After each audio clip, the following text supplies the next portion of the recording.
आज अपना भारतीय राज्य व्यवस्था में संविधान की सीरीज में अपना टॉपिक है संघीय व्यवस्था।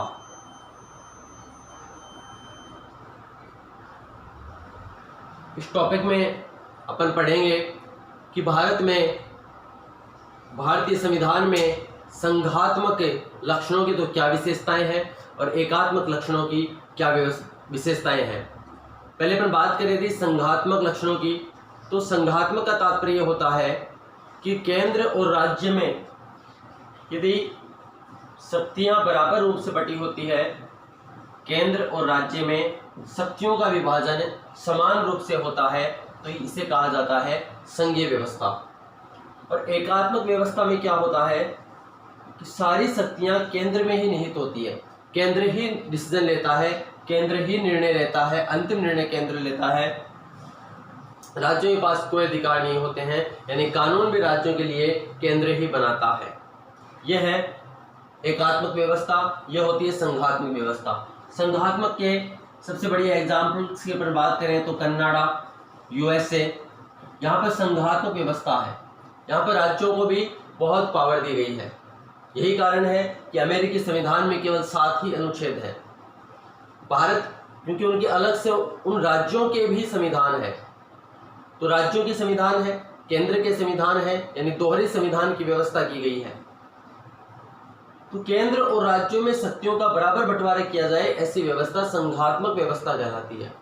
और एकात्मक व्यवस्था में सारी शक्तियां केंद्र में निहित होती हैं, राज्यों का न कोई संविधान होता है, न कोई विधायिका होती है, न कोई वे कानून बना सकते हैं, ऐसी व्यवस्था कहलाती है एकात्मक व्यवस्था। अगर अपन यहाँ पर बात करें भारतीय संविधान के संदर्भ में कि भारतीय संविधान में संघात्मक व्यवस्था के और एकात्मक व्यवस्था के क्या लक्षण हैं, तो जैसा कि मैंने बताया है कि संघात्मक व्यवस्था का सबसे मूल लक्षण कैसे पता चलता है कि कहीं पर संघात्मक व्यवस्था है तो केंद्र और राज्यों में समान शक्तियां होती हैं। फिर से समझना बात को, केंद्र और राज्यों में शक्तियों का बंटवारा समान होता है। इसका तात्पर्य है, शक्तियों का मतलब है कि केंद्र कौन से विषय पर कानून बनाएगा, शक्तियों का मतलब यह है। यहाँ पर शक्ति का मतलब है कि केंद्र किन किन विषयों पर काम करेगा। जैसे भारत के संदर्भ में अपन बात करें, यदि किसी विदेशी राज्य से कोई मीटिंग करनी है, कोई एमओयू साइन करना है, तो राज्यों को अधिकार नहीं दिया गया है, ये अधिकार केंद्र को दिया गया है। किसी देश से विमान खरीदने हैं, रक्षा के उपकरण खरीदने हैं, आर्थिक समझौते करने हैं, तो इसके अधिकार केंद्र के पास में है। विदेश मंत्रालय केंद्र का होता है, राज्यों का नहीं होता है, क्योंकि कुछ ऐसे मुद्दे हैं जैसे शिक्षा, केंद्र में भी आप शिक्षा मंत्रालय बना सकते हो, जैसे एचआरडी मिनिस्ट्री है। राज्यों में भी कई राज्यों में अलग से शिक्षा मंत्रालय है, स्वास्थ्य मंत्रालय है, यानी कि शिक्षा स्वास्थ्य पर राज्य भी कानून बना सकते हैं, शिक्षा स्वास्थ्य पर केंद्र भी कानून बना सकते हैं, ऐसा लिखा हुआ होता है संविधान में।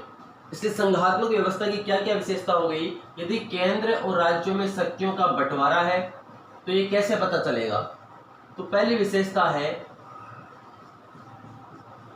कि शक्तियों का बंटवारा तो होता है, लेकिन कहां पर लिखा हुआ होता है, संविधान में लिखा हुआ होता है। इसलिए लिखित संविधान संघात्मक व्यवस्था का पहला लक्षण है, लिखित संविधान होगा।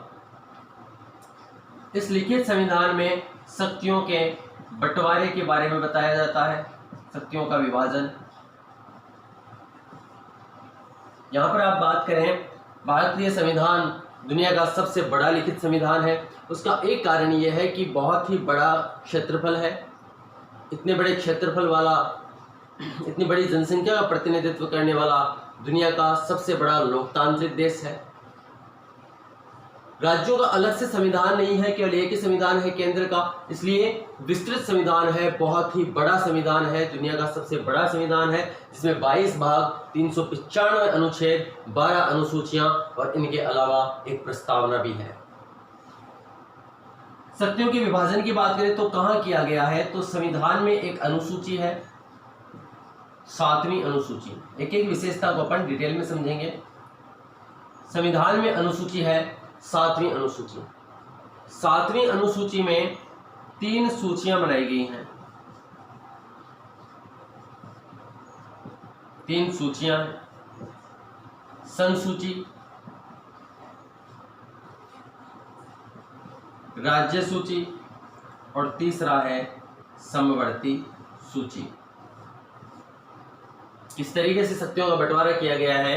संघ सूची के विषयों के ऊपर जो कानून बनाया जाएगा ये केंद्र के द्वारा बनाया जाता है। राज्य सूची के विषयों पर कानून राज्यों के द्वारा बनाया जाता है। और समवर्ती सूची का कॉन्सेप्ट अपने ऑस्ट्रेलिया के संविधान से लिया है, जिसके अनुसार कि समवर्ती सूची के विषयों पर कानून केंद्र भी बना सकता है, राज्य भी बना सकता है। यदि दोनों ने किसी विषय पर कानून बना दिए तो मान्य केंद्र का ही होगा। एक तो ये बात। एक कुछ ऐसे विषय होते हैं जो संविधान में नहीं लिखे गए हैं, इन तीनों अनुसूचियों में जिनका वर्णन नहीं है, कोई नया टॉपिक आ जाता है। जैसे ड्रोन विमान का एग्जाम्पल लीजिए, मोबाइल का एग्जाम्पल लीजिए, ये धीरे धीरे आए हैं। तो जैसे ड्रोन के लिए क्या पॉलिसी होगी, क्या केंद्र पॉलिसी बनाएगा, राज्य पॉलिसी बनाएगा, इसके ऊपर कौन नीति बनाएगा। तो ऐसे विषय जिनका उल्लेख तीनों सूचियों में नहीं है, इन्हें कहा जाता है रेजिडुअल पावर, अवशिष्ट शक्तियां। और अवशिष्ट शक्तियों पर कानून बनाने की जो शक्ति है यह होती है केंद्र के पास। ये शक्ति होती है केंद्र के पास। यहीं से देखना आप एकात्म की विशेषताएं में निकल करके आएंगे अपने पास में। तो अभी की अपन बात करें तो लिखित संविधान, शक्तियों का विभाजन, इसके लिए 7वीं अनुसूची में वर्णन किया गया। संघ सूची, राज्य सूची, समवर्ती सूची, 3 सूचियां बनाई गई। संघ सूची के ऊपर कानून बनाएगा केंद्र, राज्य सूची पर कानून बनाएंगे राज्य, समवर्ती सूची पर दोनों कानून बना सकते हैं, लेकिन मान्य होगा केंद्र का कानून। अवशिष्ट शक्तियां, ऐसे विषय जिनका वर्णन तीनों सूचियों में नहीं किया गया है, उन्हें अवशिष्ट विषय कहा जाता है। और अवशिष्ट विषयों पर कानून बनाने की शक्ति केंद्र को दी गई है। और इसका जो वर्णन है, ये जो अपने लिया है, ये अपने लिया है कनाडा के संविधान से। कनाडा के संविधान से अपन लिया है। तो 2 विशेषताएं आपके सामने आ चुकी हैं संविधान की संघीय व्यवस्थाओं में।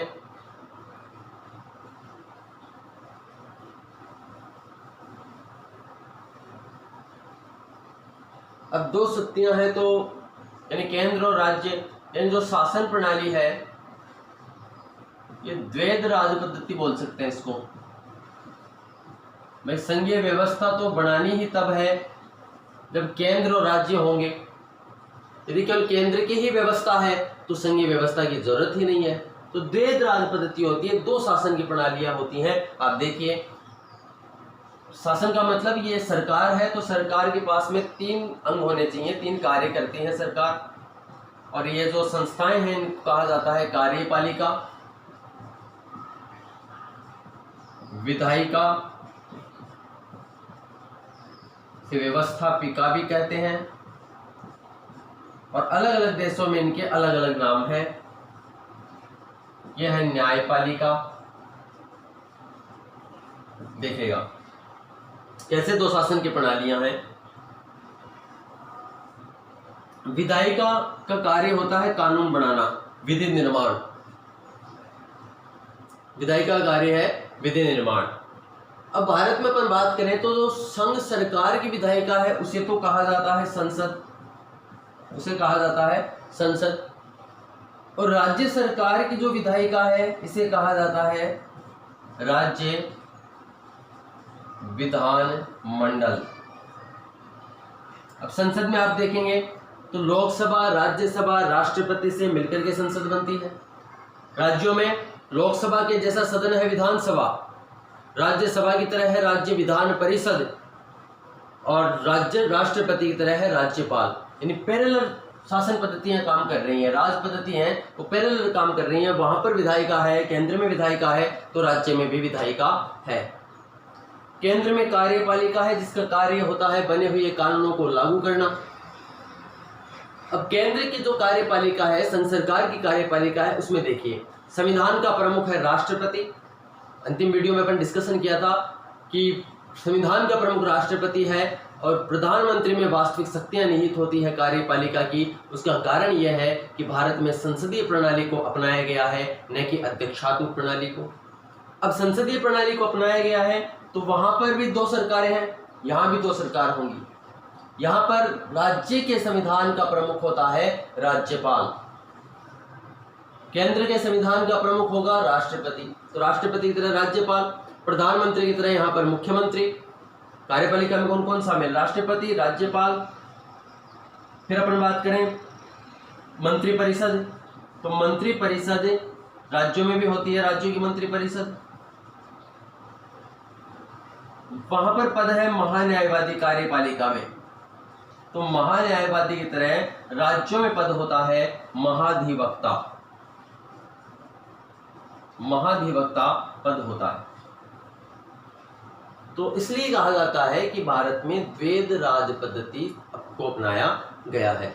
न्यायपालिका में द्वैध राज पद्धति सिस्टम नहीं है, क्योंकि भारत में न्यायपालिका में अपन ने एकीकृत व्यवस्था को अपनाया है, तो वो एकात्मक शासन व्यवस्था का लक्षण होगा, संघात्मक शासन व्यवस्था का लक्षण नहीं होगा। यह मतलब है द्वैध राज पद्धति का। 3 पॉइंट हो गए अपने पास में।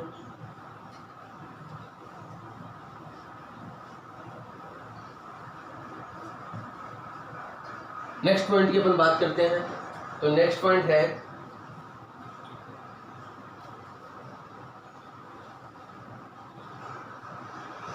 संविधान की सर्वोच्चता।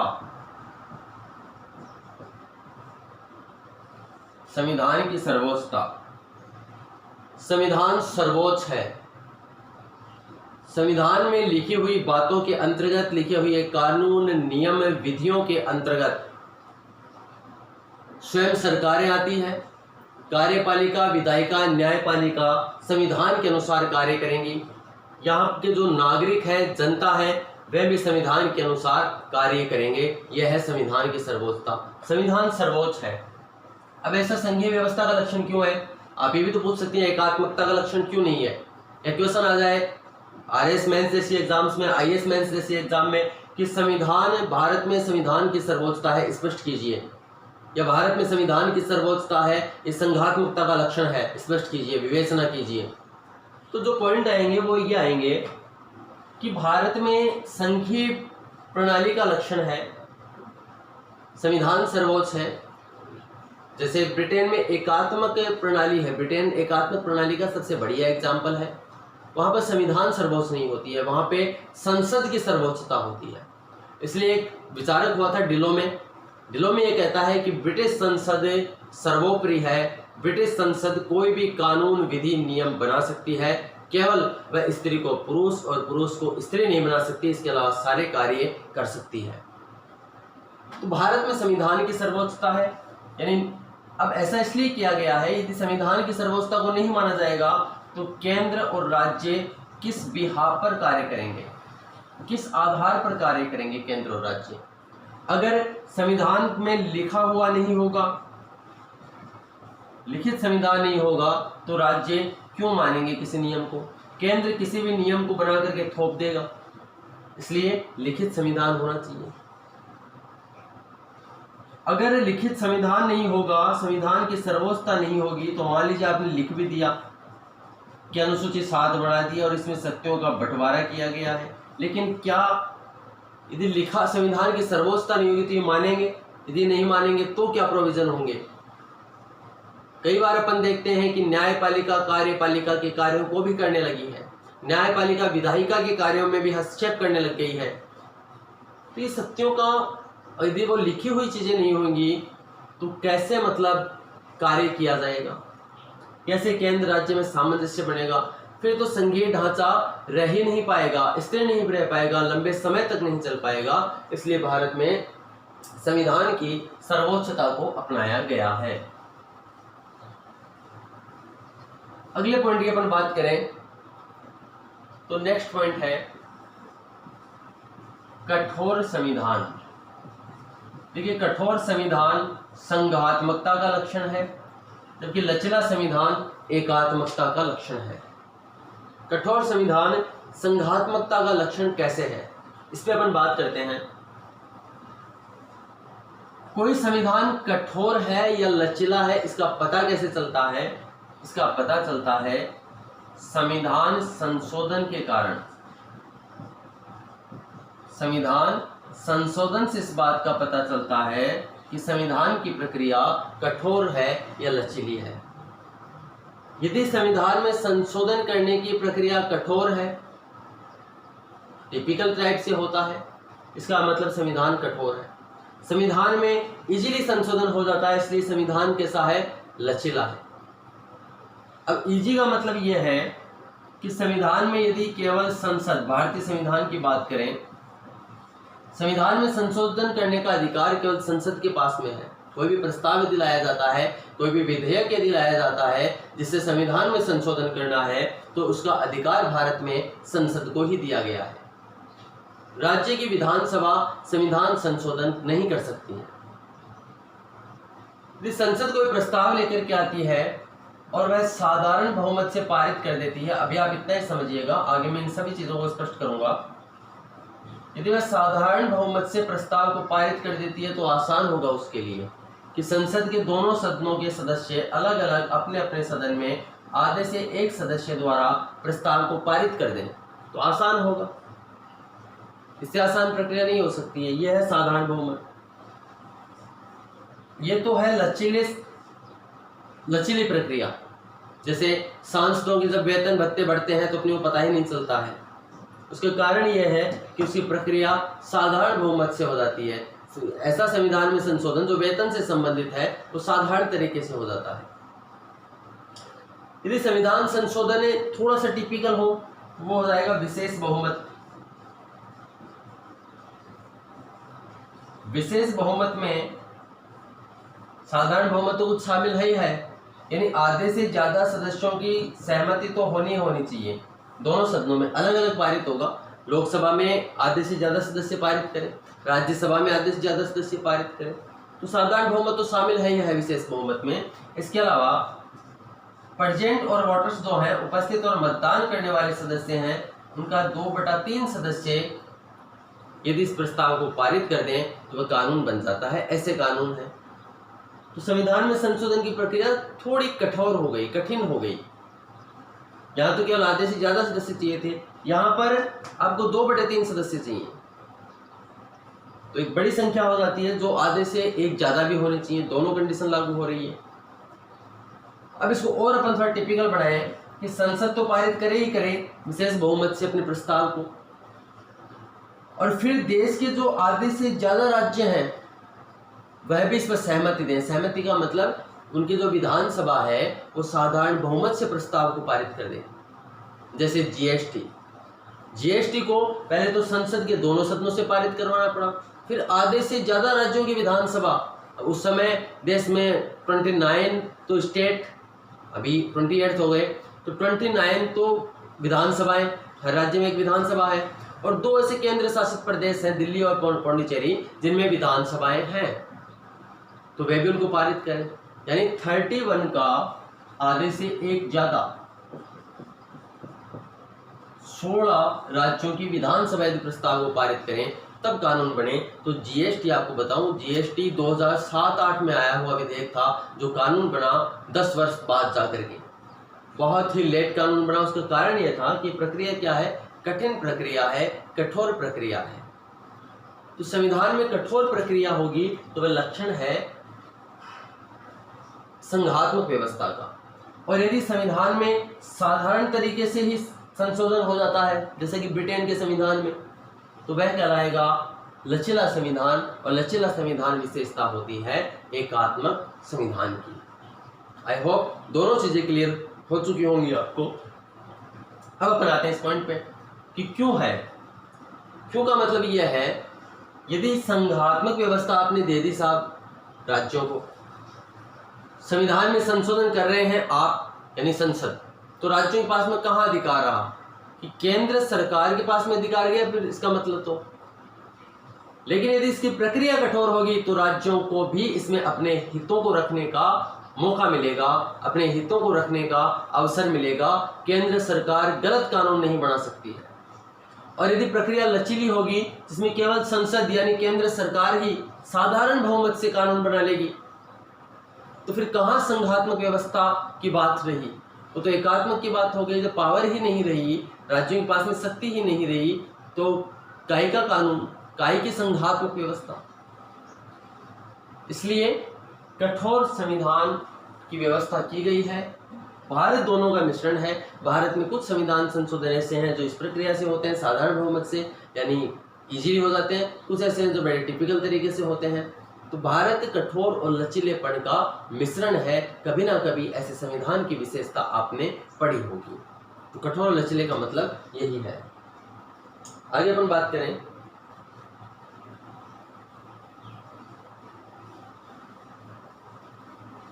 नेक्स्ट पॉइंट में लिख लीजिए आप, स्वतंत्र न्यायपालिका।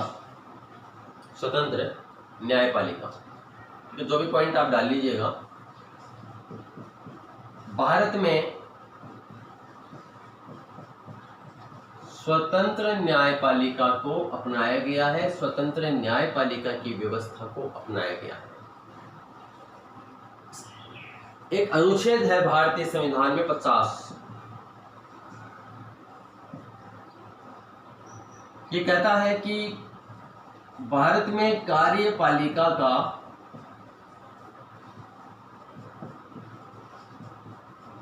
न्यायपालिका से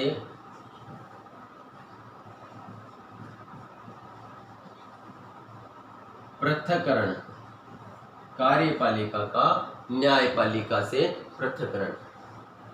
समझिएगा, कार्यपालिका का विधायिका से पृथक्करण नहीं है अपने भारतीय संविधान में। कार्यपालिका का पृथक्करण है न्यायपालिका से। कार्यपालिका और विधायिका का समन्वय है, संसदीय व्यवस्था है, इसलिए कार्यपालिका और विधायिका में समन्वय है। अमेरिका में कार्यपालिका, विधायिका, न्यायपालिका तीनों सेपरेट है। इसे कहा जाता है शक्ति पृथक्करण का सिद्धांत, जो मोंटेस्क्यू एक विचारक हुआ था फ्रांस का, उसने ये विचार दिया था। स्वतंत्र न्यायपालिका को अपनाया गया है, ऐसा क्यों? क्योंकि राज्य, यदि राज्यों के अधिकारों का हनन होगा तो राज्य कहाँ जाएंगे? न्यायपालिका में। और न्यायालयों के अंदर यदि कार्यपालिका का हस्तक्षेप होगा, पृथक्करण नहीं होगा, तो क्या वे राज्यों की बात रखेंगे? वे वही बात बोलेंगे जो केंद्र का पक्ष है। इसलिए भारत में स्वतंत्र न्यायपालिका की व्यवस्था की गई है और स्वतंत्र न्यायपालिका संघात्मक व्यवस्था का लक्षण है। लेकिन न्यायपालिका की जो व्यवस्था वो एकीकृत न्यायपालिका है, उसकी बात करेंगे अपन, वो एकात्मकता का लक्षण है। नेक्स्ट पॉइंट की अपन बात करें, द्विसदनीय व्यवस्था।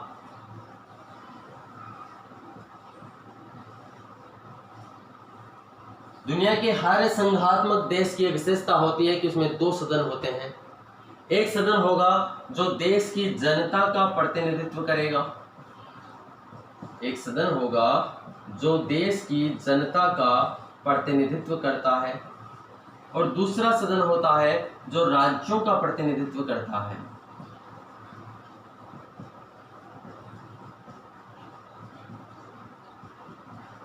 जो राज्यों का प्रतिनिधित्व करता है।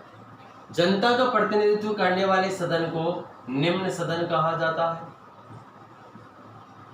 जैसे भारत में लोकसभा, जनता जो राज्यों का प्रतिनिधित्व करता है, इस सदन को कहा जाता है उच्च सदन, और भारत में से कहा जाता है राज्यसभा।